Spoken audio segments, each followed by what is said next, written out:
Carta aos Romanos, capítulo 1. Eu, Paulo, sou um fiel escravo de Jesus Cristo, escolhido como apóstolo autorizado para proclamar o que Deus tem falado e feito. Escrevo esta carta a todos os cristãos de Roma, amigos de Deus. Os escritos sagrados trazem anúncios antigos dos profetas a respeito do Filho de Deus, que mostra suas raízes na história por ser descendente do rei Davi. Sua identidade única de Filho de Deus foi demonstrada pelo Espírito, quando Jesus foi ressuscitado dos mortos e comprovado como Messias, nosso Senhor. Por meio dele, recebemos a graça generosa de sua vida e a urgente tarefa de transmiti-la a outros, para que a recebam quando decidirem pela confiança obediente em Jesus. Vocês são quem são por causa dessa graça e do chamado de Jesus Cristo. E eu os saúdo agora pela graça generosa de Deus, nosso Pai, e do nosso Senhor Jesus, o Messias. Dou graças a Deus por meio de Jesus, por todos vocês. Faço isso em primeiro lugar porque em toda parte recebo notícias da vida de fé que vocês têm, e toda vez que as ouço, dou graças a Deus. E Deus, a quem dedico adoração e serviço, divulgando as boas notícias a respeito de seu Filho, a mensagem, sabe que quando penso em vocês em minhas orações, e isso acontece o tempo todo, expresso o desejo de que Ele prepare o caminho para que eu possa visitá-los. Quanto maior a demora, mais eu sofro. Quero muito estar aí para compartilhar o dom de Deus pessoalmente e vê-los crescer fortes diante dos meus olhos. Mas não pensem que farei isso sem querer nada em troca. Vocês têm tanto para me dar quanto eu a vocês.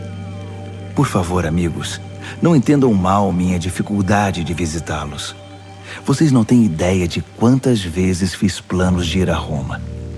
Estou determinado a desfrutar pessoalmente a obra de Deus entre vocês, assim como em tantas outras cidades e comunidades não judaicas.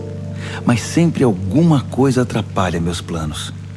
De fato, todos, gente educada ou ignorante, sofisticada ou simples, mostram-me como dependo de todos e sou devedor a todos.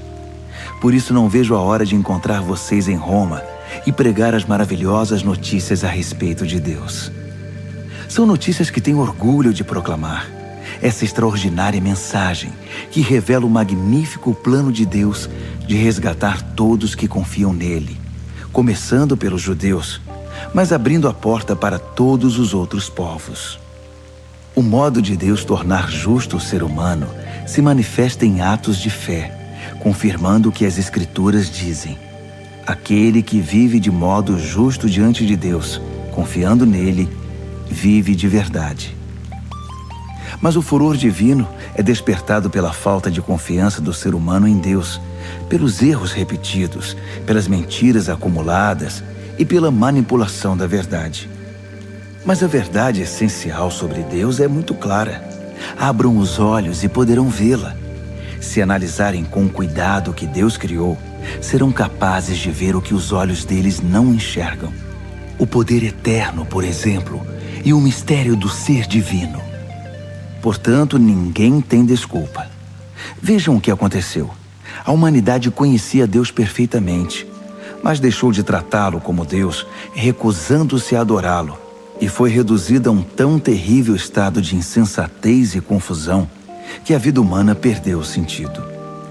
Eles fingem saber tudo, mas são ignorantes sobre a vida. Trocaram a glória de Deus que sustenta o mundo por imagens baratas vendidas na feira. Então Deus se pronunciou: se é isso que vocês querem, é o que terão. Não demorou muito para que fossem viver num chiqueiro, enlameados, sujos por dentro e por fora. Tudo porque trocaram o Deus verdadeiro por um Deus falso e passaram a adorar o Deus que fizeram no lugar do Deus que os fez, o Deus a quem bendizemos e que nos abençoa. Loucura total. Então aconteceu o pior. Como se recusaram conhecer Deus, logo perderam a noção do que significa ser humano. Mulheres não sabiam mais ser mulheres. Homens não sabiam mais ser homens.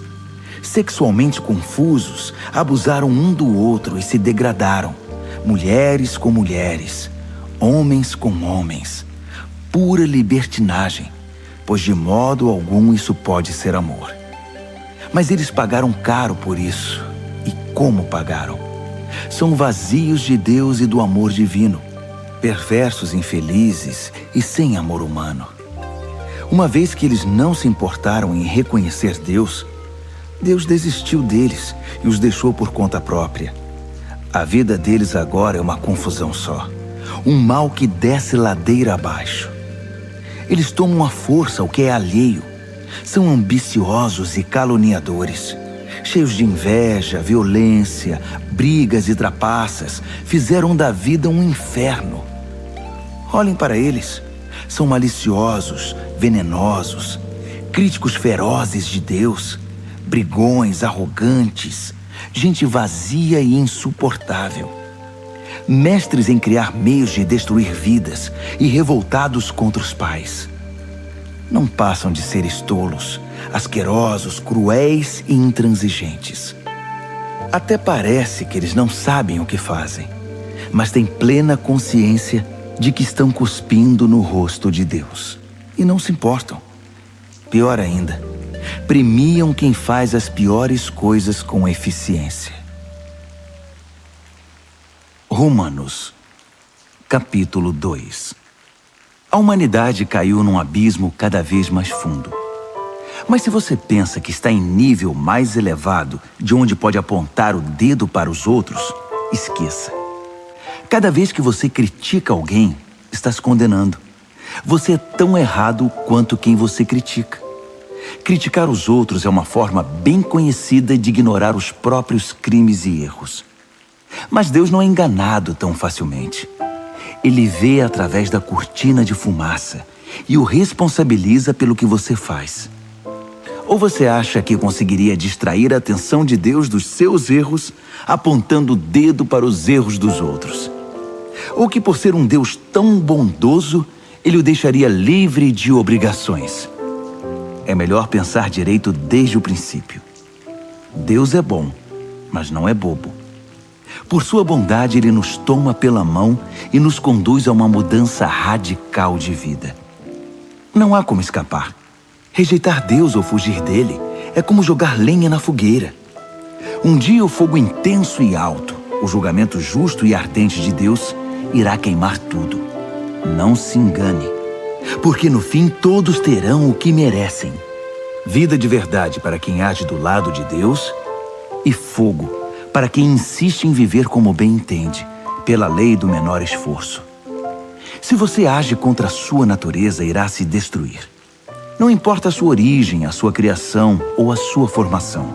Mas se você aceitar o jeito de Deus fazer as coisas, a recompensa será maravilhosa. Nesse caso, também não importa a origem ou a formação. Ser judeu não é garantia automática de aprovação. Deus não se orienta pelo que os outros dizem ou pelo que você pensa de você. Ele tem seus critérios. Se você peca sem saber, Deus leva isso em consideração. Mas se você peca de modo consciente, a história é outra.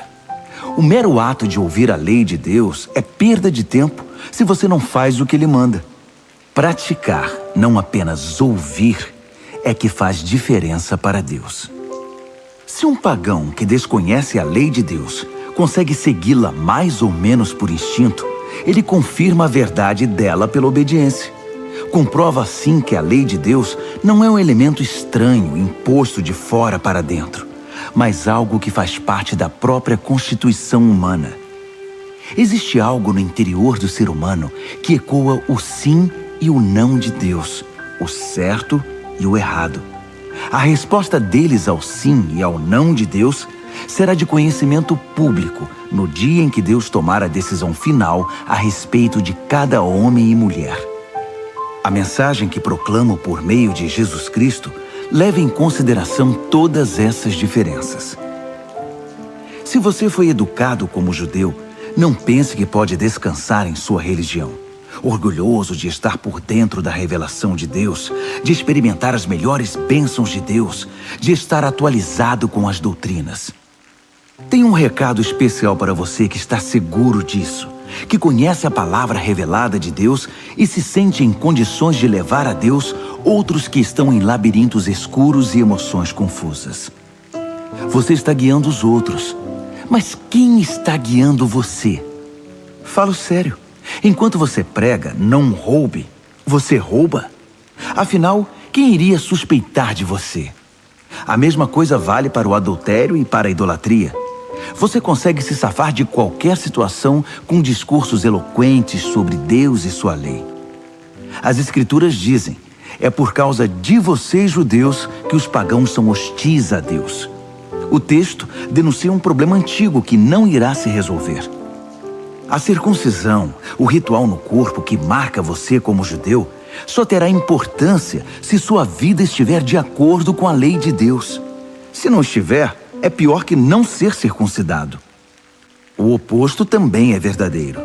Quem não é circuncidado e vive nos caminhos de Deus é tão bom quanto o circuncidado, e até melhor. É melhor guardar a lei de Deus sem ser circuncidado que quebrá-la sendo circuncidado. Entenda isto. Não é o corte feito por uma faca que o torna judeu. Você se torna judeu pelo que você é. A marca de Deus no coração. Não a da faca na pele é que faz de você um judeu. E a identificação vem de Deus, não de críticos legalistas. Romanos, capítulo 3. Mas se é assim, que diferença faz ser judeu ou não? Ser ensinado nos caminhos de Deus ou não? Na verdade, faz muita diferença, mas não como muitos pensam. Para começar, lembre-se de que os judeus foram incumbidos de escrever e transmitir a revelação de Deus, as Escrituras Sagradas. E como fica a situação dos judeus que abandonaram sua posição? Deus não os abandonou. Você pensa que sua falta de fé cancela a fidelidade de Deus? De jeito nenhum. Contem com isto.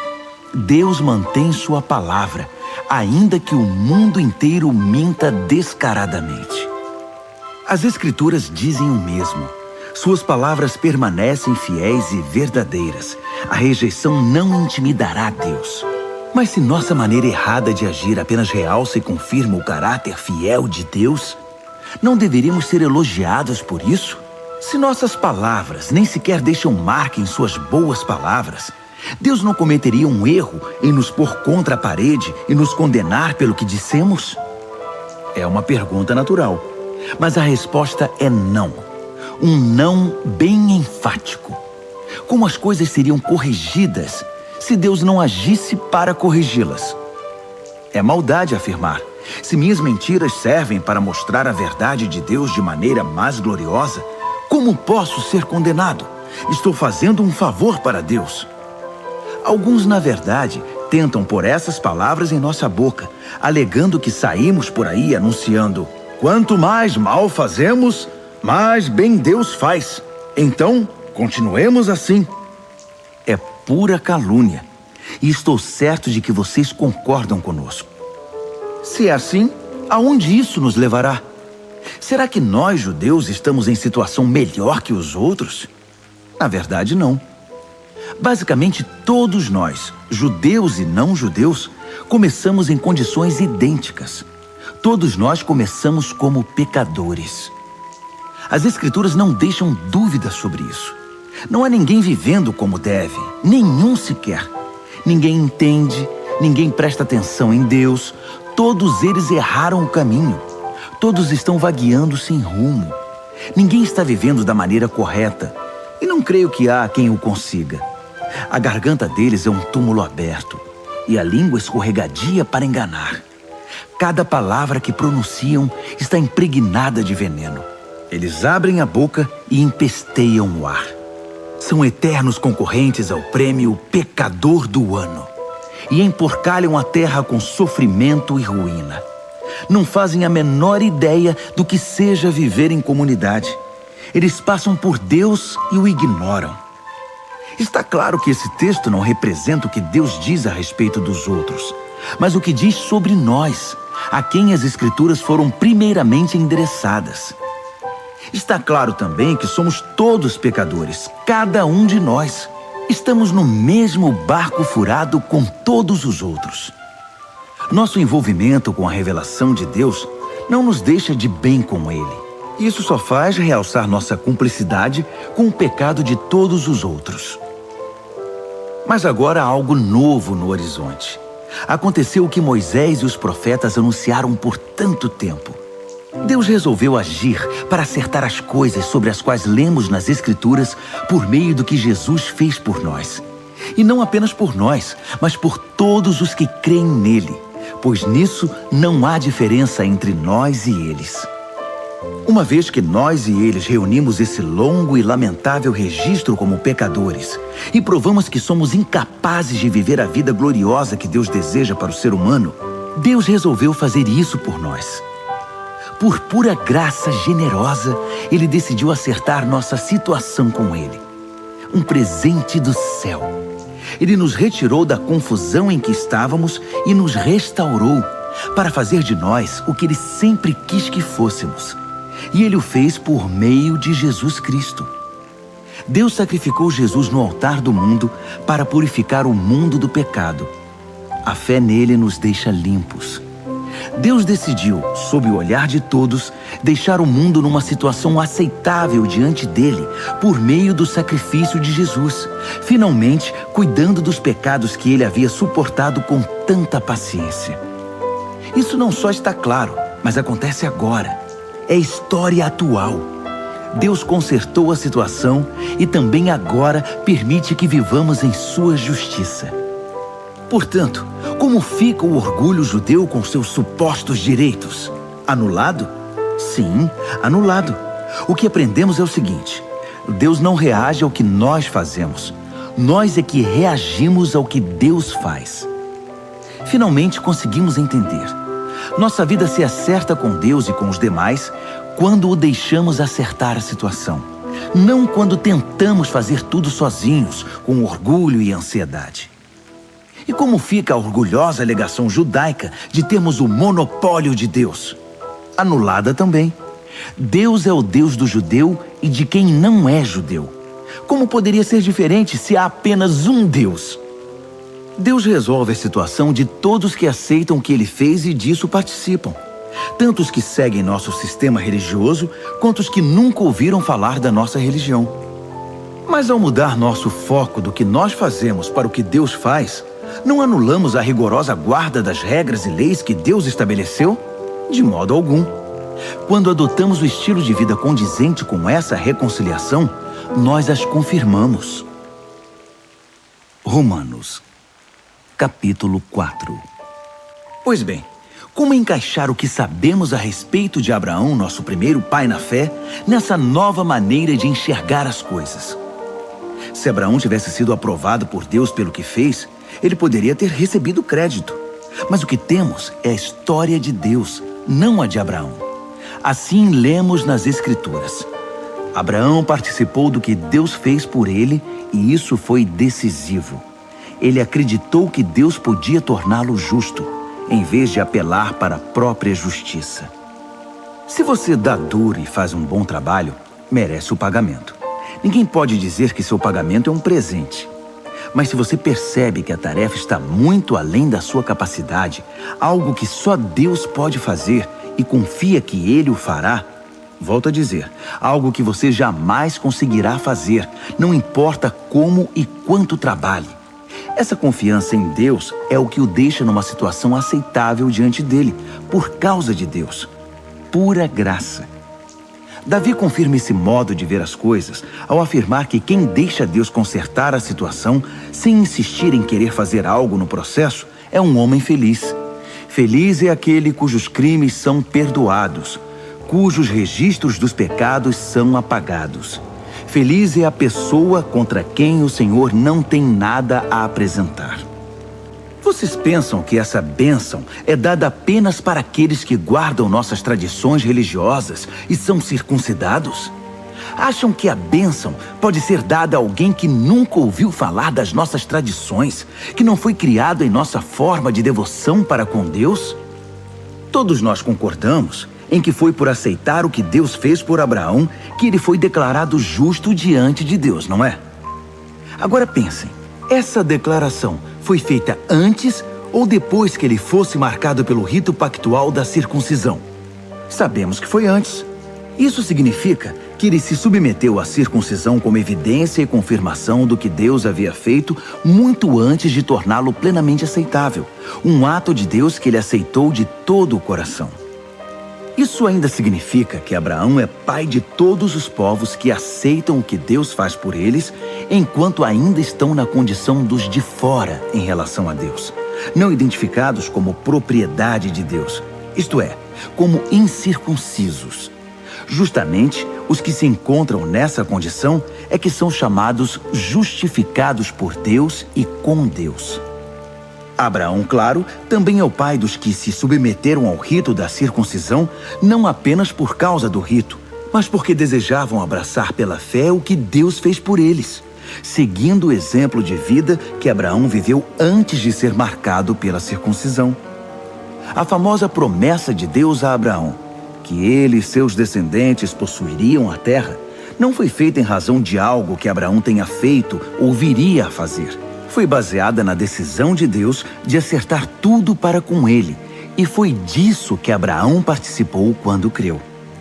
Se alguém receber esse presente de Deus apenas por ter seguido certas ordens ou por ter cumprido formalidades, essa confiança não faz sentido, e a promessa vira um contrato frio. Seria um acordo comercial, não uma promessa santa. Um contrato cheio de pormenores, elaborado por um advogado detalhista, pode resultar em obrigações que você jamais seria capaz de cumprir. Mas se não há contrato, apenas uma promessa, e uma promessa de Deus, você não pode quebrá-la. É por isso que o cumprimento da promessa de Deus depende inteiramente da confiança que depositamos nele e em seus caminhos, e de que o aceitemos e a tudo que ele faz. A promessa de Deus chega como um presente. É o único modo de garantir a participação nela, tanto os que guardam as tradições religiosas, quanto os que nunca ouviram falar delas. Porque Abraão é o pai de todos nós. Ele não é o nosso pai racial. Isso seria ler a história de trás para frente. Ele é nosso pai na fé. Chamamos Abraão de pai, não porque Deus lhe tenha dado atenção por ter vivido como santo, mas porque Deus agiu em Abraão quando ele não era ninguém. Não é o que lemos nas Escrituras, que Deus diz a Abraão: farei de você pai de muitos povos? Abraão foi primeiro chamado de pai e depois se tornou pai, porque ousou acreditar que Deus faria o que somente Deus poderia fazer: levantar os mortos para a vida e, com uma palavra, trazer algo à existência a partir do nada. Não havia esperança, mas Abraão creu, decidido a viver não com base no que sabia que era incapaz de fazer, mas no que Deus disse que ele faria. Assim, foi feito pai de uma multidão de povos. O próprio Deus declarou: você terá uma grande família, Abraão. Abraão não ficou pensando em sua incapacidade, dizendo: sem chance, este corpo de 100 anos nunca vai gerar um filho. Ignorou décadas de infertilidade de Sara e foi persistente. Não foi reticente sobre a promessa de Deus com questionamentos. Em vez disso, mergulhou na promessa e se fortaleceu. Ficou à disposição de Deus, certo de que ele cumpriria o que tinha dito. É por isso que se diz: Abraão foi declarado justo diante de Deus ao confiar que Deus o justificaria. Mas não é só Abraão. O mesmo acontece conosco. O mesmo é dito a respeito de nós, que aceitamos e cremos naquele que trouxe Jesus à vida, quando de igual modo não havia mais esperança. O Jesus que foi sacrificado fez-nos aceitáveis diante de Deus. Tornou-nos justos perante Deus. Romanos, capítulo 5. Ao aceitar pela fé o que Deus sempre desejou para nós, consertar nossa situação com Ele, tornar-nos prontos para Ele, alcançamos tudo isso com Deus por causa do nosso Senhor Jesus. Mais ainda, abrimos-nos para Deus e descobrimos ao mesmo tempo que Ele já se abriu para nós e nos achamos no lugar que Ele queria que estivéssemos perante a graça e a glória de Deus na presença dEle, expressando o nosso louvor. Mas ainda há muito mais. Continuamos a expressar nosso louvor, mesmo que estejamos cheios de problemas, porque sabemos que os problemas podem desenvolver em nós paciência. E como a paciência, por sua vez, forja o aço temperado da virtude, mantendo-nos atentos quanto ao que Deus pretende fazer. Desse modo, passamos a ter esperança. Com essa expectativa, jamais nos sentiremos enganados. A verdade é que nem temos como reunir todas as vasilhas necessárias para encher com tudo o que Deus generosamente derrama sobre nossa vida por meio do Espírito Santo. Cristo chegou na hora certa para tornar isso realidade. Ele não esperou que todos estivessem preparados. Apresentou-se disposto ao sacrifício quando ainda éramos fracos e rebeldes demais para fazer alguma coisa por nós mesmos. Mesmo que não fôssemos tão fracos, de qualquer maneira não saberíamos o que fazer. Podemos entender quando alguém morre por uma pessoa digna e como alguém bom e nobre poderia inspirar um sacrifício abnegado. Mas Deus demonstrou quanto nos ama ao oferecer seu Filho em sacrifício por nós, quando ainda éramos tão ingratos e maus para com Ele. Agora que nossa situação com Deus está resolvida por meio dessa morte sacrificial, o perfeito sacrifício de sangue, não há mais razão para estar em oposição a Deus sobre qualquer assunto. Se em nossa pior situação fomos postos em condição favorável diante de Deus pelo sacrifício de seu Filho, agora que estamos nessa situação maravilhosa, apenas imaginem como nossa vida poderá ser plena e gloriosa por meio da vida proporcionada pela ressurreição.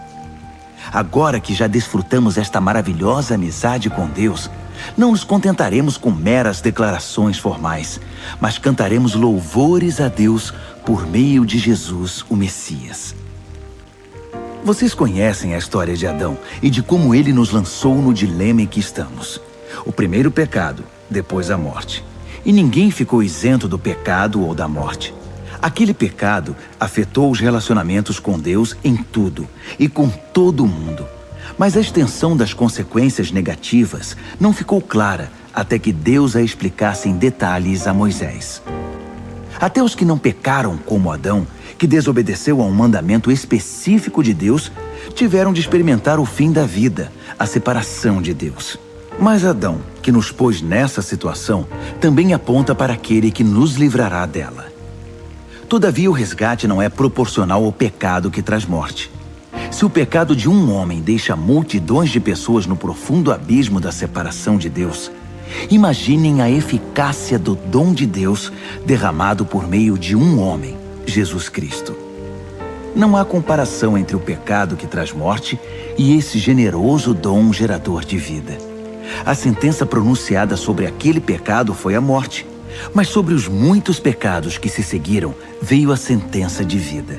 Se a morte obteve supremacia pelo erro de um homem, imagine o que pode fazer a extraordinária recuperação de vida que agarramos com ambas as mãos, esse dom de vida extravagante, essa restauração total providenciados pelo homem Jesus Cristo.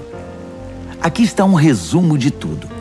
Assim como uma única pessoa errou e nos deixou todo esse problemão com o pecado e a morte, também uma única pessoa fez o que era certo e nos livrou de tudo isso.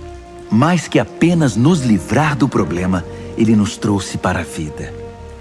Um homem disse não a Deus e afundou muita gente no erro. Outro homem disse sim a Deus e consertou tudo o que estava errado. Tudo que a lei contra o pecado conseguiu fazer foi produzir mais gente que desrespeitasse a lei. Mas o pecado não teve nem tem chance de competir contra o perdão poderoso que chamamos graça. Na disputa entre o pecado e a graça vence com facilidade. Tudo que o pecado pode fazer é nos ameaçar com a morte. Já a graça, uma vez que Deus está consertando as coisas por meio do Messias, nos convida à vida. Uma vida que continua para sempre, que jamais terá fim. Romanos, capítulo 6. O que vamos fazer então? Continuar pecando para que Deus continue perdoando? É claro que não. Se já deixamos o país onde o pecado é soberano, como poderemos ainda viver na velha casa que tínhamos lá? Ou vocês não perceberam que abandonamos aquilo tudo para sempre? É o que acontece no batismo. Ao entrar na água, deixamos para trás o velho país do pecado. Quando saímos da água, entramos num novo país, o da graça, uma nova vida numa nova terra. É isso que o batismo nessa vida em Jesus significa. Quando somos mergulhados na água, é como o sepultamento de Jesus. Quando somos levantados da água, é como a ressurreição de Jesus. Erguemo-nos para um mundo cheio da luz do nosso Pai. E assim, podemos ver por onde estamos indo, no novo país da graça soberana. Mais claro que isso, impossível. Nosso velho modo de viver foi pregado na cruz com Cristo, um fim decisivo para aquela vida miserável de pecado. Não estamos mais à mercê do convite do pecado. Cremos que se estamos incluídos na morte de Cristo, que venceu o pecado, estamos incluídos também em sua ressurreição, que nos traz vida. Sabemos que quando Jesus foi levantado dos mortos, isso foi um sinal de que a morte não seria mais o destino final. Nunca mais ela terá a última palavra.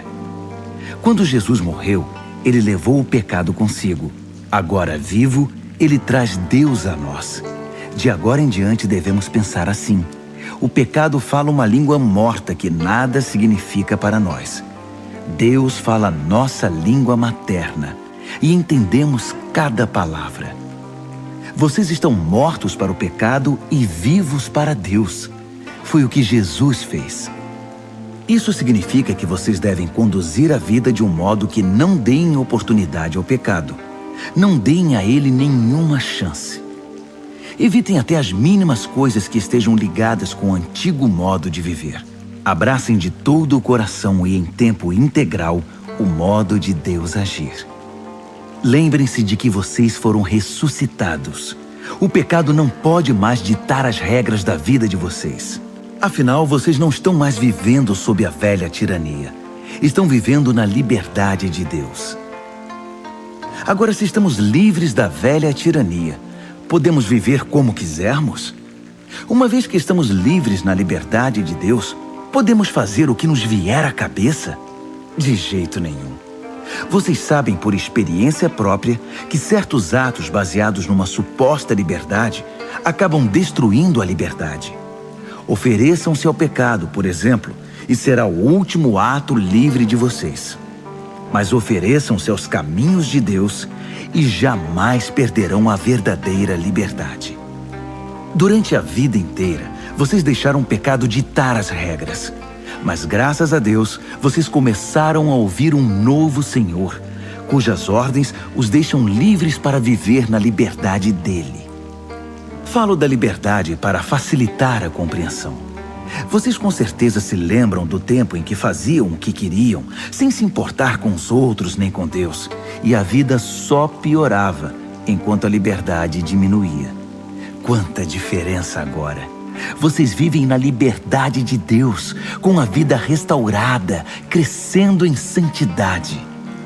Durante todo o tempo em que vocês faziam o que queriam, ignorando Deus, nem se preocupavam em pensar ou viver de modo correto, nem cogitavam fazer pelo menos alguma coisa certa. Mas isso era a liberdade?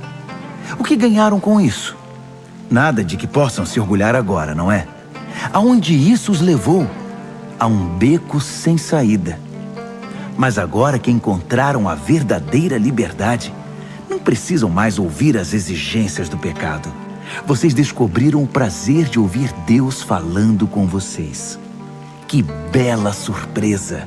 Uma vida plena, restaurada, integrada no presente, com muito mais vida a caminho. Trabalhem para o pecado por toda a vida e seu pagamento será a morte. Mas o dom de Deus é vida real, eterna, proporcionada por Jesus nosso Senhor. Romanos, capítulo 7. Amigos, vocês não devem ter nenhum problema para entender isto, pois conhecem a lei, como ela funciona e como afeta apenas quem está vivo. Por exemplo, uma mulher casada é legalmente unida ao marido enquanto ele vive. Mas se ele morrer, ela está livre. Se viver com outro homem enquanto o marido está vivo, sem dúvida ela será adúltera. Mas se ele morrer, ela está livre para se casar com outro homem, sem crise de consciência e sem que ninguém a desaprove. Portanto, meus amigos, isso é semelhante ao que aconteceu com vocês. Quando Cristo morreu, ele tomou sobre si todo aquele modo de vida dominado por regras e o deixou no túmulo. Vocês ficaram livres para se casar com a vida da ressurreição e gerar uma descendência de fé para Deus. Enquanto vivíamos aquele antigo modo de vida, fazendo o que bem entendíamos, o pecado produzia os frutos que o antigo código da lei gerou em nós, o que nos deixou ainda mais rebeldes. Por fim, tudo o que geramos foi morte. Mas agora que não estamos mais acorrentados ao casamento dominador do pecado, livres daqueles regulamentos opressivos, estamos livres para viver uma vida nova na liberdade de Deus. Alguém pode dizer, se o código da lei era tão mau assim, ele não era melhor que o pecado. Não é verdade. O código da lei tinha uma função legítima. Sem suas orientações claras sobre certo e errado, nada saberíamos sobre o comportamento moral. Sem um mandamento sucinto, não cobiçarás, eu teria considerado a cobiça uma virtude e arruinado minha vida. Vocês não se lembram de como eram as coisas? Eu me lembro perfeitamente. O código da lei começou muito bem, mas acontece que o pecado encontrou uma maneira de perverter o mandamento, transformando-o em tentação, fazendo dele um fruto proibido. O código da lei, em vez de ser usado para me guiar, serviu para me seduzir. Sem a complexidade do código da lei, o pecado parecia sem atrativos e sem vida, e eu seguia meu caminho sem dar muita atenção a ele. Mas depois que o pecado pôs as mãos no código da lei e se tornou chamativo, fui enganado e caí. O mesmo mandamento que deveria me guiar à vida foi maliciosamente usado para me enganar, levando-me a um desvio. Desse modo, o pecado estava vivo, eu morto. Mas o código da lei em si é bom. É sabedoria da parte de Deus, e cada mandamento é saudável e santo. Prosseguindo, já posso ouvir a próxima pergunta de vocês. Quer dizer que não posso confiar no que é bom, isto é, na lei? O bem é tão perigoso quanto o mal? É claro que não. O pecado apenas fez aquilo que o tornou famoso. Usar o bem como cobertura para me induzir a fazer o que no final iria me destruir. Ao ocultar o bom mandamento de Deus, o pecado provocou consequências negativas que jamais conseguiria causar por si só. Posso antecipar a resposta também. Sei que todos os mandamentos de Deus são espirituais, mas eu não sou. Essa não é também a sua experiência? Sim, estou cheio de mim mesmo. Afinal, passei longo tempo na prisão do pecado. O que não entendo a meu respeito é que decido uma coisa e faço outra, sendo levado a fazer o que absolutamente desprezo. Então, se não consigo decidir o que é melhor para mim mesmo e fazê-lo, é óbvio que o mandamento de Deus é necessário. Entretanto, preciso de algo mais. Pois se conheço a lei e mesmo assim não posso guardá-la, e se o poder do pecado dentro de mim insiste em sabotar minhas melhores intenções, obviamente preciso de ajuda. Entendo que não posso cumpri-la. Posso desejar, mas não posso fazer. Decido fazer o bem, mas de fato não o faço. Decido não fazer o mal, mas acabo fazendo de um modo ou de outro. Minhas decisões não resultam em ações. Algo está muito errado no meu interior e sempre tira o melhor de mim. Isso acontece tanto que já é previsível. No momento em que decido fazer o bem, o pecado está lá para me derrubar. É pura verdade que eu me alegro nos mandamentos de Deus. Mas é óbvio que nem tudo em mim é festa.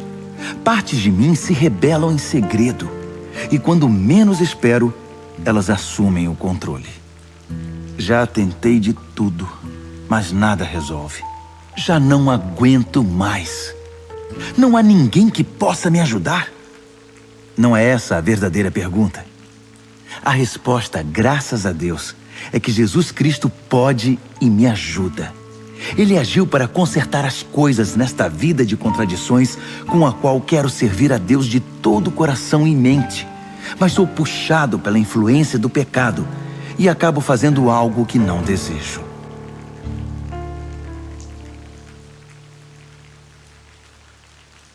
Romanos, capítulo 8. Com a chegada de Jesus, o Messias, o dilema fatal foi resolvido. Os que estão em Cristo não precisam mais viver numa nuvem escura e depressiva. Um novo poder está atuando. O Espírito da vida em Cristo, como um vento forte, limpou totalmente o ar, libertando vocês de uma tirania brutal nas mãos do pecado e da morte. Deus acertou em cheio quando enviou seu Filho. Não tratou do problema como algo distante e sem importância. Em seu Filho, Jesus assumiu pessoalmente a condição humana. Entrou na confusão da humanidade que vive em conflito para consertar as coisas de uma vez por todas. O código da lei, enfraquecido pela natureza humana fragmentada, jamais poderia ter feito isso. A lei acabou usada como paliativo para o pecado, nunca para a cura completa. E agora o que o código da lei pede, mas que não conseguiríamos cumprir por nós mesmos, é que em vez de redobrar nossos esforços, simplesmente aceitemos o que o Espírito está fazendo em nós. Os que pensam que podem fazê-lo por si mesmos terminam obcecados por medir sua força moral, mas sem resultados na vida real. Os que confiam na ação de Deus descobrem que o Espírito de Deus está neles, vivendo e respirando Deus. Ficar obcecado consigo mesmo nessa questão é entrar num beco sem saída. Quem olha para Deus é levado para um campo aberto, a uma vida livre, espaçosa. Direcionar o foco para si mesmo é o oposto de se concentrar em Deus. Qualquer pessoa absorvida em si mesma passa a ignorar Deus e acaba pensando mais nela que em Deus. Ignora quem Deus é e o que Ele está fazendo. E Deus não gosta de ser ignorado. Mas se o próprio Deus está em vocês, dificilmente irão pensar mais em vocês mesmos que nele. Quem não recebeu esse Deus invisível, mas plenamente presente, o Espírito de Cristo, não saberá do que estamos falando. Mas vocês que o receberam e o têm habitando em vocês, mesmo que ainda experimentem as limitações do pecado, experimentam a vida de acordo com Deus. Não há dúvida de que se o Deus vivo e presente, que ressuscitou Jesus dentre os mortos, atua na vida de vocês, Ele fará em vocês o mesmo que fez em Jesus. Ele os trará vivos para si. Quando Deus vive e respira em vocês, e Ele o faz, como fez em Jesus, vocês são libertos daquela vida morta. Com seu Espírito vivendo em vocês, o corpo de vocês será tão cheio de vida quanto de Cristo. Vocês não percebem que não devemos um centavo à velha vida, na qual a pessoa tem de fazer tudo por si. Não há nada nessa vida para nós, nada mesmo. O melhor a fazer é dar a ela um enterro definitivo e se engajar na nova vida. O Espírito de Deus nos chama. Há muito o que fazer e lugares para conhecer. A vida da ressurreição que vocês receberam de Deus não é vazia. Nela há uma constante expectativa de aventura que sempre pergunta para Deus: e agora, Pai, o que vamos fazer? Como as crianças fazem. O Espírito de Deus entra em contato com o nosso espírito e confirma a nossa identidade. Sabemos quem Ele é e sabemos quem somos, Pai e filhos. Sabemos também que vamos receber o que está por vir, uma herança inacreditável. Iremos passar pelo que Cristo passou. Se enfrentamos momentos difíceis com Ele, então é certo que com Ele passaremos momentos inesquecíveis. Não penso que seja possível fazer uma só comparação entre os tempos difíceis de hoje e os bons tempos que virão. O mundo criado quase não se contém esperando pelo que vem a seguir. Tudo na criação sofre restrições. Deus a controla até que todas as criaturas estejam prontas e possam ser libertadas para os tempos gloriosos que virão. Enquanto isso, a alegria aumenta com a expectativa. Tudo ao nosso redor observa uma criação grávida. Os tempos difíceis de dor neste mundo são apenas dores de parto. Mas isso não é apenas ao nosso redor. É também dentro de nós. O Espírito de Deus está nos impulsionando por dentro. Nós também sentimos as dores de parto. Nosso corpo estéril e sem vida deseja a libertação plena. É por isso que esperar não nos diminui, assim como a espera não diminui a gestante. Na verdade, é uma espera que nos faz sentir grandiosos. Naturalmente não vemos o que nos causa isso, mas quanto mais esperamos, mais nos sentimos assim, e mais alegre se torna a nossa expectativa. Se em algum momento nos cansamos de esperar, o Espírito de Deus está ao nosso lado, nos dando aquela força. Se não sabemos como orar, não importa. Ele ora em nós e por nós, utilizando nossos suspiros sem palavras, nossos gemidos de dor. Ele nos conhece melhor que nós mesmos, conhece nossa condição de gravidez e nos mantém na presença de Deus. Assim, podemos ter certeza de que cada detalhe em nossa vida de amor a Deus é transformado em algo muito bom. Deus sempre soube o que estava fazendo. Ele decidiu desde o princípio moldar a vida daqueles que o amam pelos mesmos padrões da vida do Filho, pois o Filho é o primeiro da fila na humanidade que ele restaurou. Nele, vemos a vida humana em sua forma original.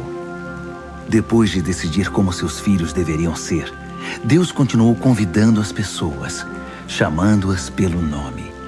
Em seguida, ele as firmou numa sólida base, nele mesmo. Após ter feito tudo isso, ele permanece com essas pessoas até o fim, concluindo gloriosamente o que havia iniciado. Então, o que acham? Deus está ao nosso lado, assumiu nossa condição e se expôs ao pior quando enviou o próprio Filho. Haveria alguma coisa que ele não faria por nós de modo espontâneo e feliz? Quem ousaria implicar com os escolhidos de Deus, arrumando briga com ele? Quem ousaria ao menos apontar um dedo? Aquele que morreu por nós e por nós foi ressuscitado para a vida, está na presença de Deus nesse exato momento, intercedendo por nós.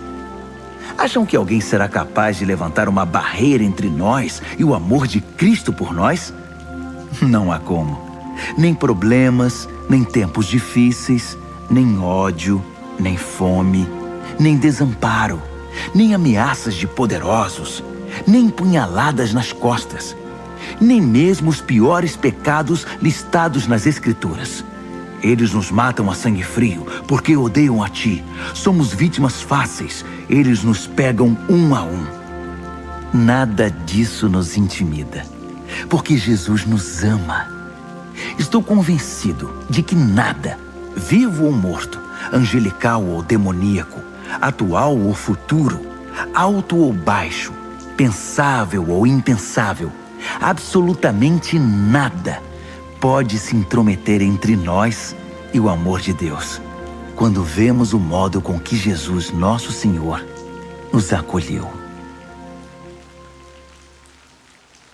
Romanos, capítulo 9. Ao mesmo tempo, vocês precisam saber que todo o tempo carrego comigo uma imensa tristeza, uma dor profunda dentro de mim, e nunca me livro dela. Não estou exagerando. Cristo e o Espírito Santo são minhas testemunhas. São os israelitas. Se houvesse um jeito de eu ser amaldiçoado pelo Messias para que eles fossem abençoados por ele, eu o faria sem hesitar. Eles são minha família, cresci com eles. Eles tinham tudo: família, glória, reuniões, revelações, adoração, promessas. Sem falar que são o povo de onde veio o Messias, o Cristo, que é Deus sobre tudo, sempre. Amém. Mas não pensem que a palavra de Deus tenha falhado em algum ponto. O problema é antigo. Para começar, nem todos os israelitas fisicamente são israelitas espiritualmente. Não foi a linhagem de Abraão que trouxe essa identidade, e sim a promessa de Deus. Lembram-se do que foi dito? Sua família será considerada por Isaque? Isso significa que a identidade israelita nunca foi determinada fisicamente, por transmissão genética, mas por Deus, pela promessa. Lembram-se da promessa? Quando eu voltar no próximo ano por esta época, Sara terá um filho. E não foi a única vez. Também foi feita uma promessa para Rebeca, muito além da genética. Quando ficou grávida do nosso antepassado Isaque e esperava os gêmeos ainda inocentes, incapazes de fazer bem ou mal, ela recebeu uma confirmação especial da parte de Deus. Na ocasião, Deus mostrou que seu propósito não é algo que dependa do que fazemos ou deixamos de fazer, e sim determinado por sua decisão, vindo diretamente de sua iniciativa. Deus disse a Rebeca: o primeiro a nascer dos gêmeos ocupará o segundo lugar. Mais tarde, a situação deu origem à dura frase: eu amei Jacó, mas rejeitei Esaú. Será que com isso podemos dizer que Deus é injusto? Vamos devagar. Deus disse a Moisés: misericórdia é comigo mesmo. Compaixão é comigo mesmo. A compaixão não nasce em nosso coração compadecido, nem em nosso esforço moral, mas na misericórdia divina. Foi o mesmo caso do faraó. Eu o escolhi para ser mero coadjuvante no drama da minha poderosa salvação. Tudo o que estamos dizendo é que Deus tem a primeira palavra, iniciando a ação, na qual fazemos nossa parte para o bem ou para o mal. Então você pergunta: como pode Deus nos culpar por qualquer coisa se Ele está no controle de tudo? Se as grandes decisões já foram tomadas, que temos nós com isso? Calma. Quem você pensa que é para argumentar com Deus? Por algum instante você achou que algum de nós sabe o bastante para questioná-lo? O vaso não se dirige aos dedos que o moldaram dizendo: por que você me deu essa forma? Não é óbvio que o oleiro tem todo o direito de transformar um pedaço de argila num vaso de flores e outro numa panela de cozinhar feijão? Se Deus precisa de um pote especial para a sua ira e outro para a sua bondade gloriosa, não estará ele certo? O mesmo ele fez com os judeus, mas também acontece com outros povos. Oséias deixa isso claro: eu chamarei os sem nome e os nomearei. Chamarei os desprezados e os farei amados. No lugar em que gritaram: você não é ninguém, eles chamam vocês de filhos do Deus vivo. Isaías mantém a ênfase. Se cada grão de areia da praia fosse numerado e a soma chamada escolhidos de Deus, eles seriam ainda números, não nomes. A salvação vem por escolha pessoal. Deus não nos conta, chama pelo nome. Meros números não são seu objetivo. Isaías enxergou esta realidade. Se nosso poderoso Deus não nos tivesse dado um legado de filhos vivos, acabaríamos como cidades fantasma, como Sodoma e Gomorra. Como resumir tudo isso? Todos os que não pareciam interessados no que Deus estava fazendo, na verdade, abraçaram o que Deus fazia quando Ele endireitou a vida deles. E Israel, que parecia tão interessado em ler e falar sobre o que Deus estava fazendo, distanciou-se de Deus. Como puderam se distanciar? Porque em vez de confiar em Deus, eles assumiram o controle. Estavam envolvidos no que eles mesmos faziam. Tão envolvidos nos seus projetos de Deus, que não perceberam Deus à sua frente, como uma pedra no meio da estrada. Então tropeçaram nele e continuaram caindo.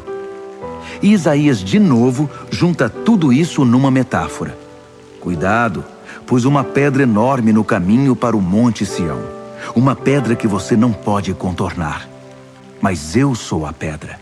Se você me procura, me encontrará a caminho, não obstruindo o caminho.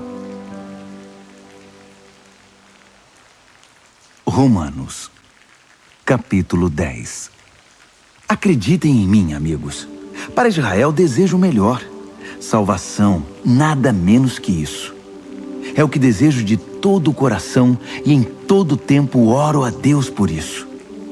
Sei que os judeus são muito dedicados a Deus, mas estão fazendo tudo ao contrário.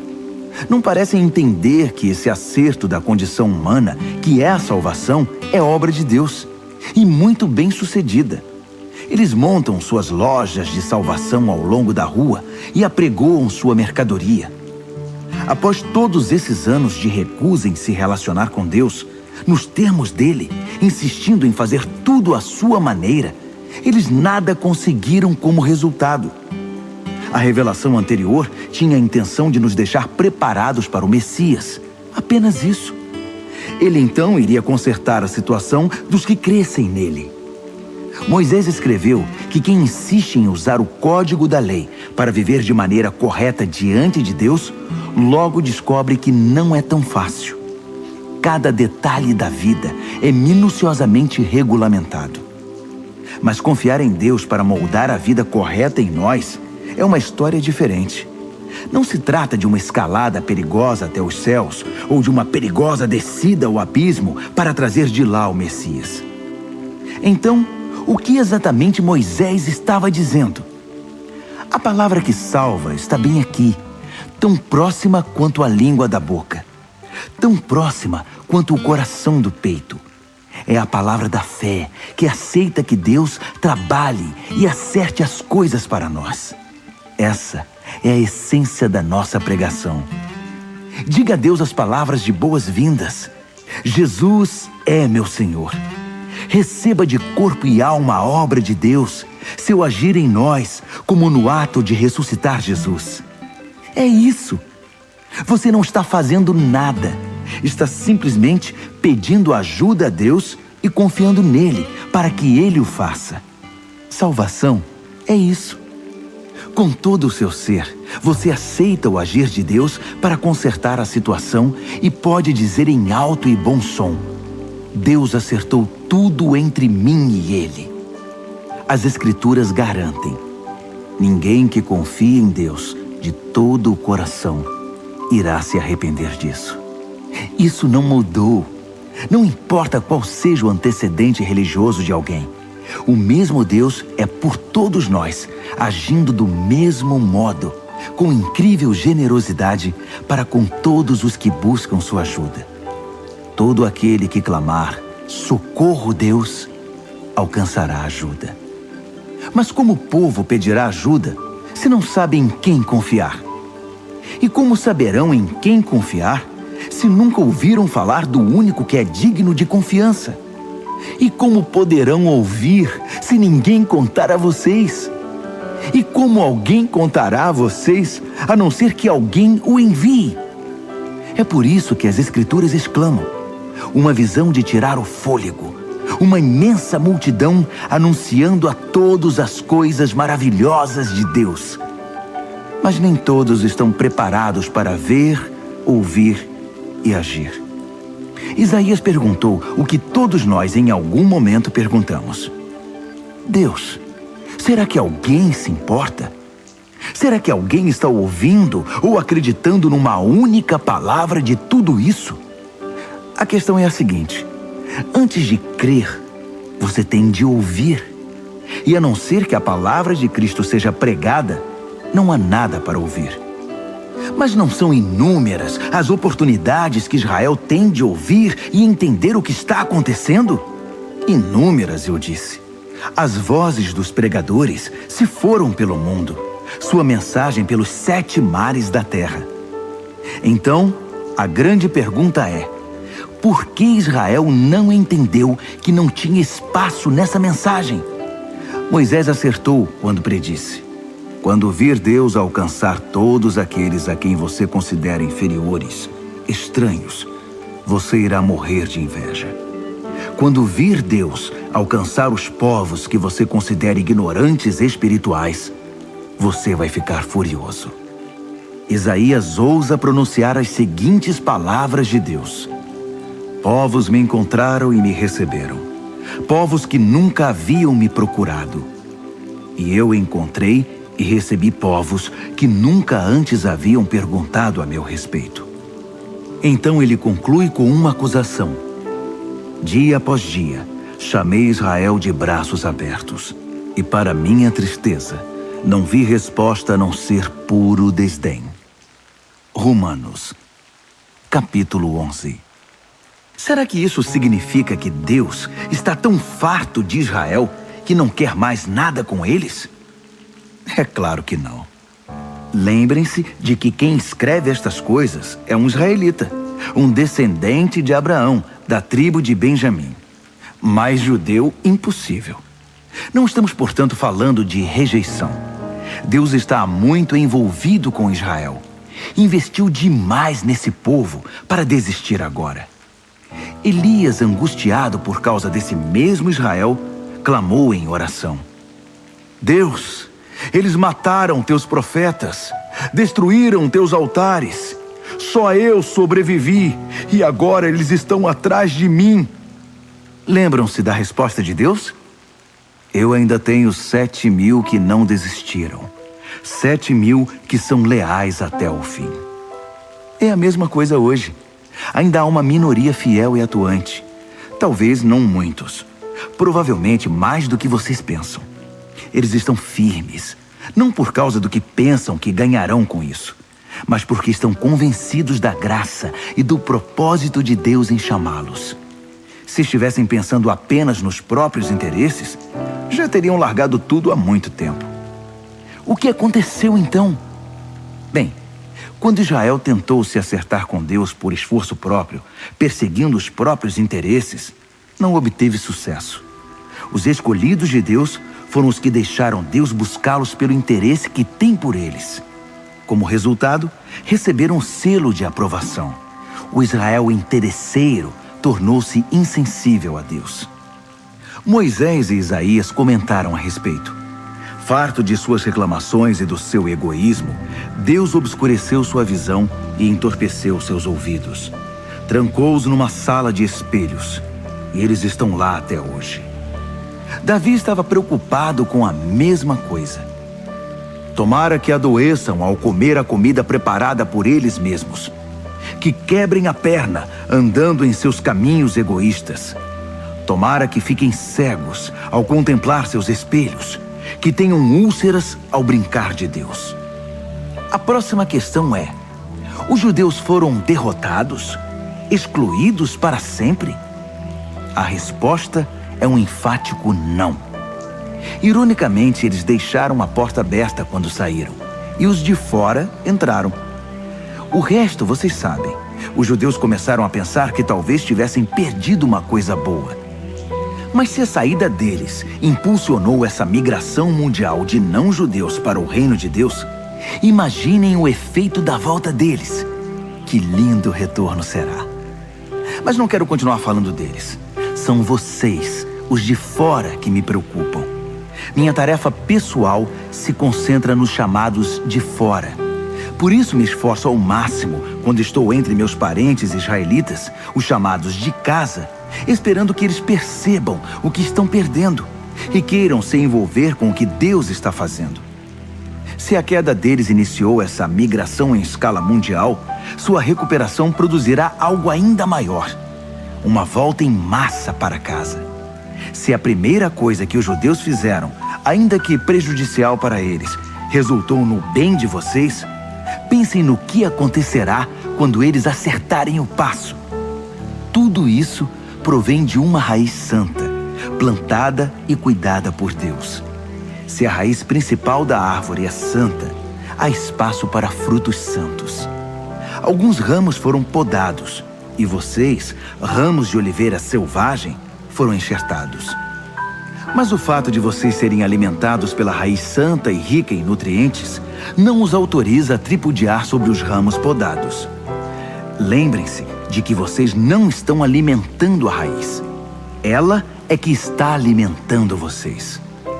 Assim é possível dizer: outros ramos foram podados para que eu pudesse ser enxertado.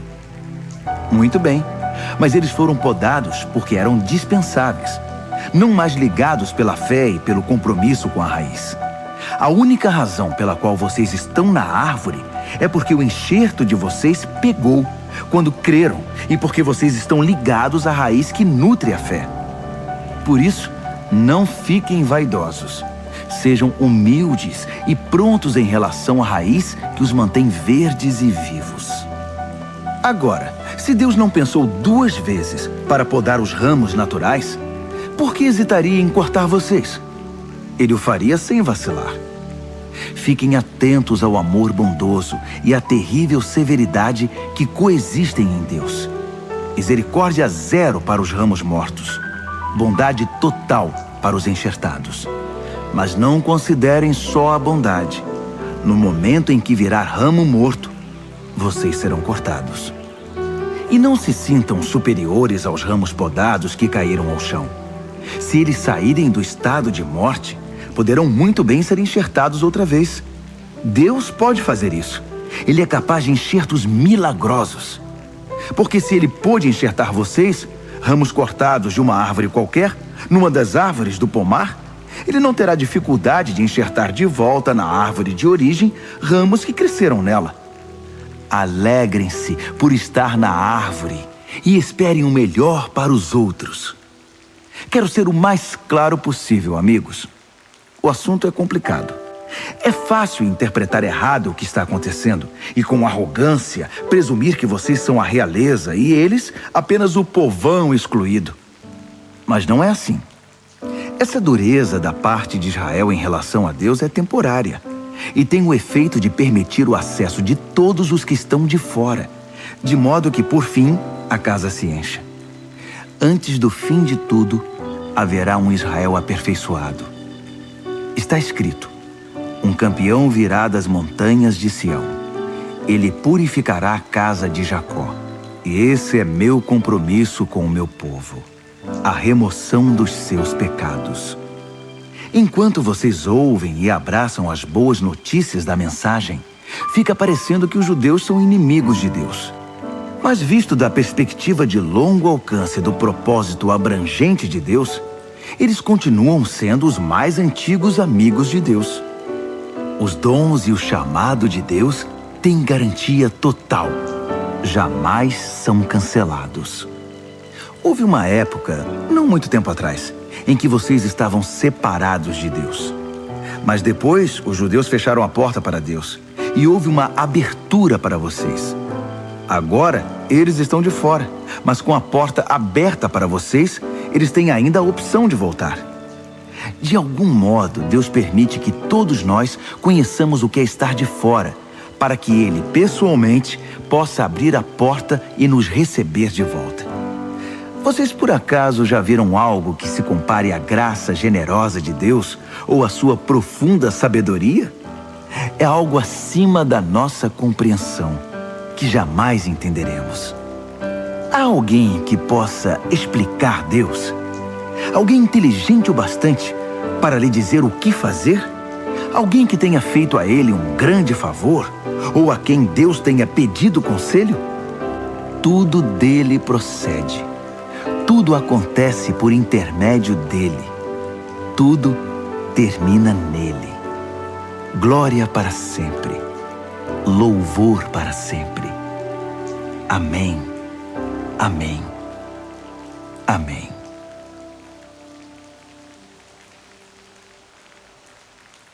Romanos, capítulo 12.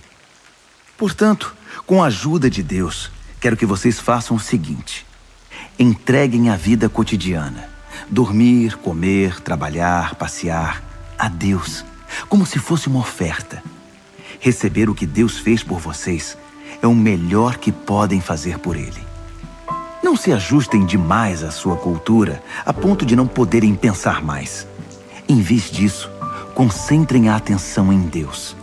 Vocês serão mudados de dentro para fora. Descubram o que Ele quer de vocês e tratem de atendê-lo.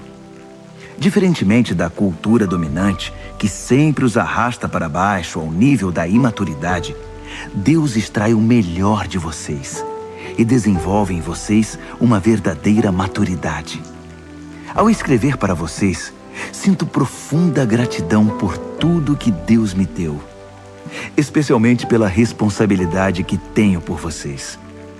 Vivendo assim, como cada um de vocês em pura graça, é importante que não tenham um conceito errado de vocês mesmos, achando que têm alguma bondade para apresentar a Deus. Não, é Deus quem concede tudo a vocês.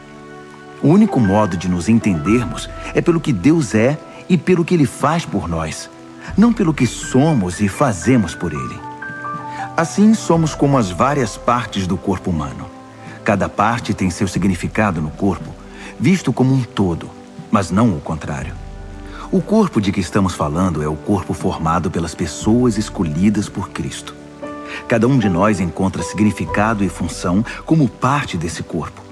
Não podemos ser como um dedo decepado que não tem valor. Então, desde que estejamos ligados às outras partes constituídas de maneira genial e funcionando maravilhosamente no corpo de Cristo, sejamos o que fomos feitos para ser, sem inveja ou sentimento de superioridade sobre os outros, sem tentar ser algo que não somos. Se você prega, limite-se a pregar a mensagem de Deus. Se você ajuda, apenas ajude. Não tente assumir o comando. Se você ensina, apegue-se ao ensino. Se você tem a capacidade de encorajar, tome cuidado para não se tornar autoritário. Se você recebeu alguma posição de responsabilidade, não manipule. Se você foi chamado para ajudar gente em angústia, fique de olhos abertos e seja rápido em responder. Se você trabalha com os desamparados, não se permita ficar irritado ou deprimido por causa deles. Mantenha o sorriso. Amem de verdade, não de maneira fingida. Evitem o mal ao máximo. Apeguem-se ao bem como puderem. Sejam bons amigos que amam profundamente. Não procurem estar em evidência. Não se deixem esgotar. Mantenham-se animados e dispostos. Sejam servos vigilantes do Senhor, com uma expectativa alegre. Não desistam em tempos difíceis, mas orem com fervor. Ajudem os cristãos necessitados e pratiquem a hospitalidade.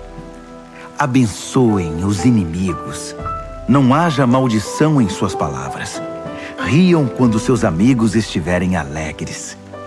Chorem com eles quando estiverem tristes. Ajudem-se uns aos outros. Não sejam arrogantes. Façam amigos entre as pessoas mais simples. Não se julguem importantes. Não revidem. Descubram a beleza que há em todos. Se você a descobriu em você, faça o mesmo com todos. Não insistam na vingança. Ela não pertence a vocês. Eu vou julgar. Eu vou cuidar disso, diz Deus. As Escrituras recomendam que se você vir seu inimigo com fome, ofereça-lhe um bom almoço. Se estiver com sede, dê-lhe de beber. Sua bondade irá surpreendê-lo. Não permita que o mal vença em sua vida, mas vença o mal com a prática do bem. Romanos, capítulo 13. Sejam bons cidadãos. Todos os governos estão abaixo de Deus. Se há paz e ordem, é ordem de Deus. Então vivam de modo responsável como cidadãos. Se forem irresponsáveis para com o Estado, estarão sendo irresponsáveis para com Deus, e Deus pedirá contas disso. As autoridades constituídas só serão uma ameaça se desobedecerem. Os cidadãos decentes não têm o que temer. Querem estar em boa situação com o governo? Sejam cidadãos responsáveis, e o governo trabalhará a seu favor. Mas se vocês desobedecem às leis o tempo todo, cuidado. Os guardas não estão aí apenas para serem admirados por seus uniformes. Deus também tem interesse em manter a ordem e os usa para isso. Portanto, vivam com responsabilidade, não apenas para evitar a punição, mas por ser a maneira certa de viver. É por isso também que vocês pagam impostos, para que a ordem seja mantida. Cumpram suas obrigações como um cidadão. Paguem seus impostos. paguem suas contas, respeitem seus superiores. Não façam dívidas, a não ser a imensa dívida de amor que vocês têm uns para com os outros. Quando vocês amam uns aos outros, estão cumprindo a lei, o código da lei. Não durma com uma pessoa casada, não tire a vida de ninguém, não pegue o que não é seu, não fique o tempo todo desejando o que você não tem. E todos os outros nãos que você pensar se resume nisto. Ame o próximo como a você mesmo. Você não faz nada errado quando ama o próximo. Adicione tudo ao código da lei e a soma total sempre dará amor. Mas cuidem para não serem absorvidos pelas obrigações diárias a ponto de perderem tempo e se distraírem de Deus. A noite está quase acabando. O dia vai raiar. Estejam atentos ao que Deus está fazendo. Ele está dando os últimos retoques na obra de salvação que começou quando cremos. Não podemos desperdiçar as preciosas horas do dia em futilidades, preguiça, distração, brigas e disputas. Saiam da cama e vistam-se. Não desperdicem o tempo, nem se demorem esperando até o último minuto. Revistam-se de Cristo e estejam preparados. Romanos, capítulo 14. Recebam de braços abertos os irmãos que não veem as coisas como vocês. Não os atropelem toda vez que eles fizerem ou falarem algo com o qual vocês não concordam, mesmo quando parecer que eles são fortes nas opiniões, mas fracos na fé. Tratem-nos com gentileza. Por exemplo, uma pessoa viajada pode muito bem estar convencida de que pode comer de tudo que há na mesa, enquanto o outro, com uma formação diferente, pode pensar que o certo é ser vegetariano. Mas como ambos são convidados à mesa de Cristo, não seria desagradável se um começasse a criticar o que o outro comeu ou deixou de comer? Afinal, Deus convidou ambos para a sua mesa. O que você vai fazer? Cortá-los da lista de convidados? Ou interferir nesse amor de Deus que a todos recebe? Se há correções a serem feitas ou lições a serem aprendidas, Deus pode lidar com elas sem sua ajuda. Digamos que alguém pense que determinados dias devem ser considerados sagrados, enquanto o outro pensa que todos os dias são iguais. Há boas razões para cada opinião. A verdade é que cada um é livre para seguir as convicções da consciência. O que importa em tudo isso é que se você guarda um dia sagrado, guarde-o por causa de Deus. Se você come carne, coma-a para a glória de Deus e agradeça a Ele pela picanha. Se você é vegetariano, coma vegetais para a glória de Deus e agradeça-lhe pelos brócolis. Nenhum de nós tem permissão para legislar nesses assuntos. É a Deus que vamos prestar contas, de tudo e em tudo, na vida e na morte, a ninguém mais. Foi por isto que Jesus viveu e morreu e depois viveu outra vez, para se tornar nosso Senhor sobre tudo, da vida à morte, e nos libertar das pequenas tiranias de cada um. Além do mais, o que você vai ganhar ao criticar um irmão? E quando você é tolerante com uma irmã? Preciso dizer que isso faz você parecer um tolo ou algo pior. Afinal, um dia todos nós iremos nos ajoelhar para sermos julgados na presença de Deus. Sua crítica ou sua tolerância não vão melhorar sua situação nem um pouco. Leiam vocês mesmos o que as Escrituras dizem. Tão certo como eu vivo e respiro, Deus diz, todo joelho se dobrará na minha presença. Toda língua dirá a pura verdade, que eu, e somente eu, sou Deus. Portanto, parem de se preocuparem indevidamente com os outros. Você já tem bastante com o que se preocupar, cuidando da própria vida diante de Deus. Deixem de lado a atitude de querer decidir o que é certo para o outro. Preocupem-se em não se intrometer na vida dos outros, tornando a vida mais difícil do que já é. Estou convencido, Jesus me convenceu, de que tudo é santo em si mesmo. Nós, pelas nossas atitudes ou palavras, é que podemos contaminar as coisas. Se vocês confundem os outros, fazendo do que as pessoas comem um campo de batalha, Já perderam aquela amizade, aquele amor. Lembrem-se de que foi por essas pessoas que Cristo morreu.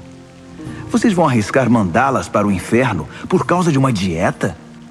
Não ousem fazer que a comida abençoada por Deus se torne um meio de envenenar a alma.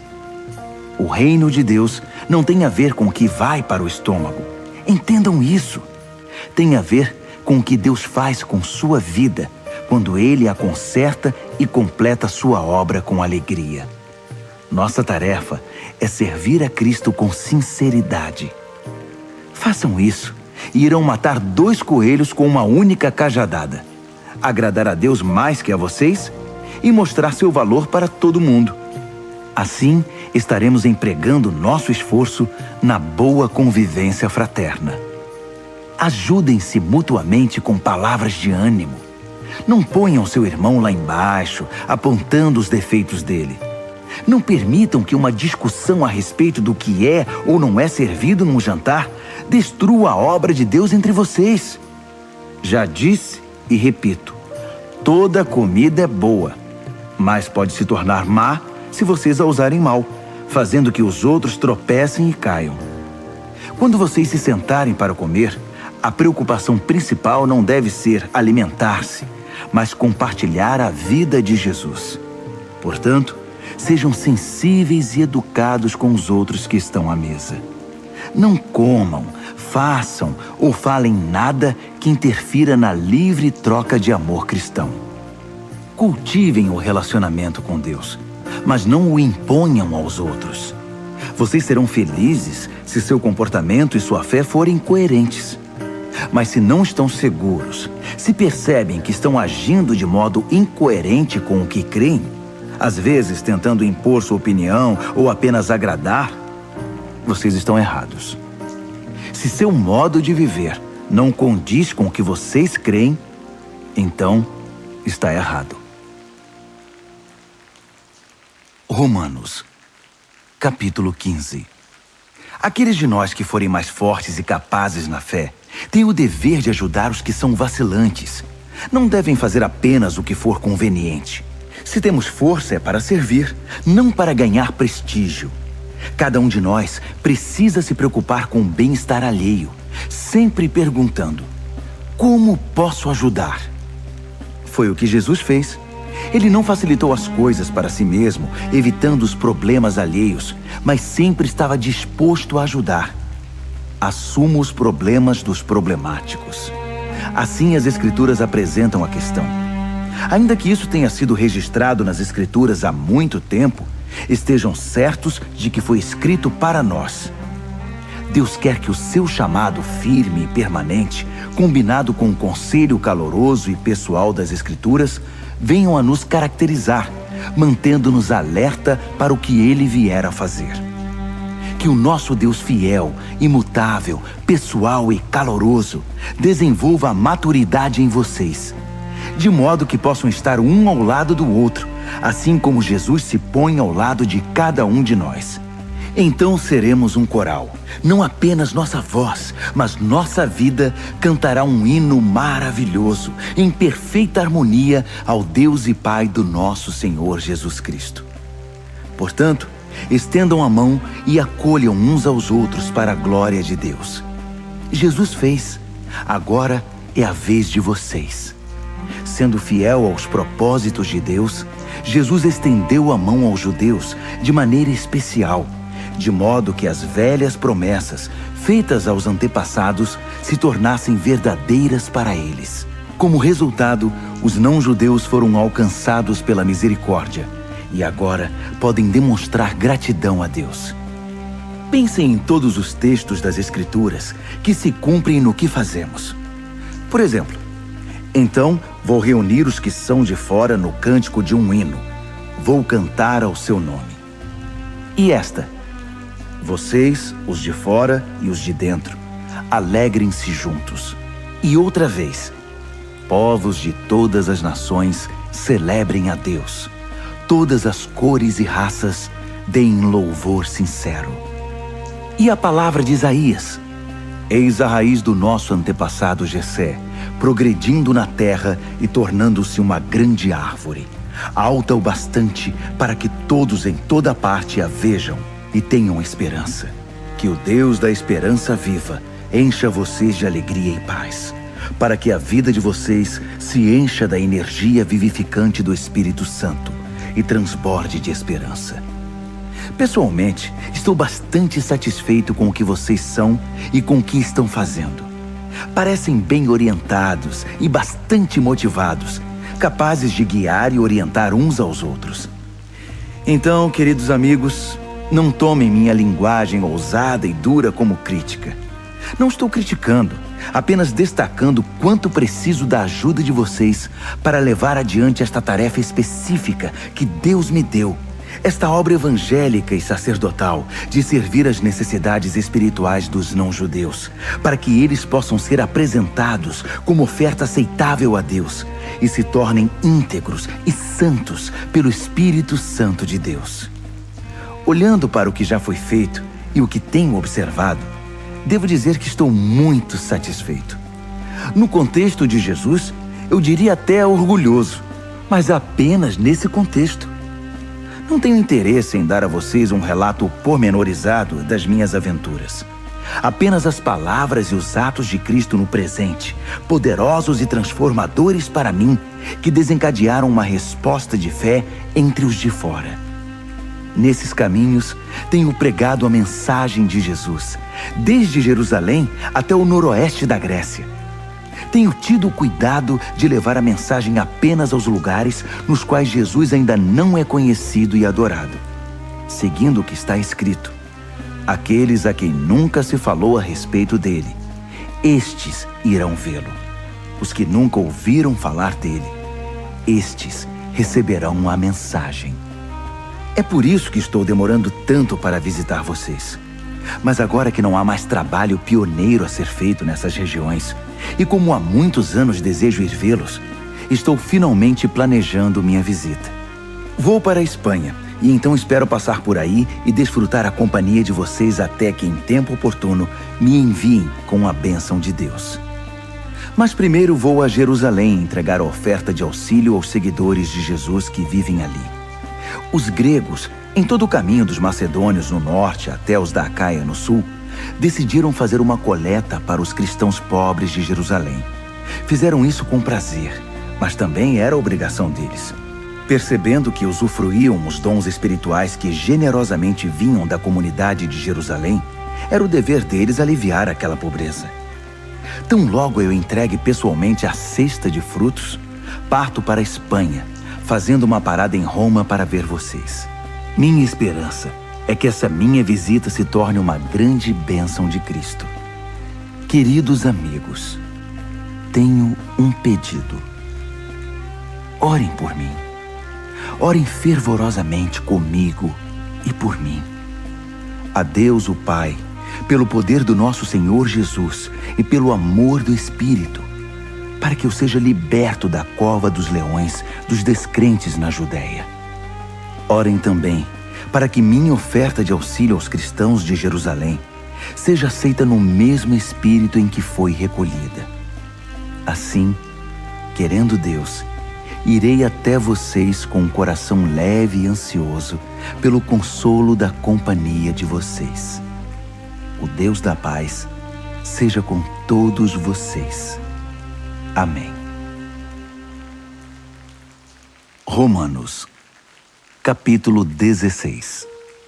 Recebam bem nossa amiga Febe, que está a serviço do Senhor com a hospitalidade pela qual nós cristãos somos conhecidos. De todo o coração eu a recomendo, bem como sua obra. Ela é uma representante central da igreja de Cencreia. Ajudem-na em tudo o que ela pedir. Febe merece tudo o que fizerem por ela, pois já ajudou muita gente, até mesmo a mim. Saúdem Priscila e Áquila, que têm trabalhado lado a lado comigo servindo Jesus. Eles arriscaram a vida por minha causa, e não sou o único que é agradecido a eles. Todos os grupos de cristãos não-judeus também devem muito a esse casal, para não falar da igreja que se reúne na casa deles. Saúdem meu querido amigo Epêneto. Ele foi o primeiro seguidor de Jesus na província da Ásia. Saudações a Maria, como ela tem trabalhado por vocês. Saudações aos meus primos Andrônico e Júnias. Houve uma vez que compartilhamos uma cela de prisão. Eles já seguiam Cristo antes de eu me converter. Ambos são líderes destacados. Saudações a Ampliato, meu bom amigo na família de Deus. Saudações ao Urbano, nosso companheiro na obra de Cristo, e ao meu bom amigo Estaques. Saudações a Apeles, um verdadeiro e aprovado veterano no caminho de Cristo. Saudações à família de Aristóbulo. Saudações ao meu primo Herodião. Saudações a Trifena e Trifosa, mulheres prontas em servir o Senhor. Saudações a Pérside, amiga querida que tanto tem trabalhado em Cristo. Saudações a Rufo, um escolhido do Senhor, e a sua mãe. Ela tem sido também uma querida mãe para mim.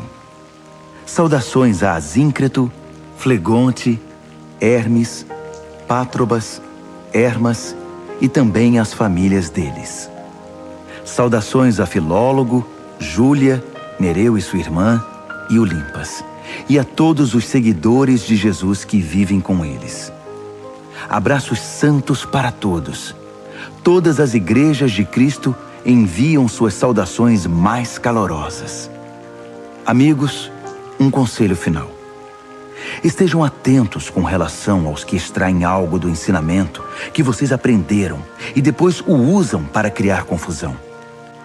Evitem essas pessoas. Elas não têm intenção de viver para o Senhor. Estão aqui pelo que podem obter e falam de modo piedoso para enganar os ingênuos. E como nunca houve dúvida acerca da honestidade de vocês quanto a essas questões, eu não poderia estar mais orgulhoso de vocês. Quero também que sejam prudentes, afeiçoados ao bem e distantes do mal. Não se deixem enganar pelas conversas suaves e ao mesmo tempo malignas.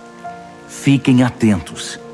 Antes que percebam, o Deus da paz irá derrubar e pisotear Satanás no chão. Desfrutem o melhor de Jesus. Por fim, lá vão outras saudações. Timóteo, meu companheiro na obra, Lúcio e meus primos Jasão e Sosípatro enviam saudações. Eu, Tércio, que escrevi esta carta ditada por Paulo, envio minhas saudações pessoais. Gaio, que é meu hospedeiro e de toda a igreja, manda lembranças a vocês. Erasto, o tesoureiro da cidade e nosso bom amigo Quarto, enviam saudações.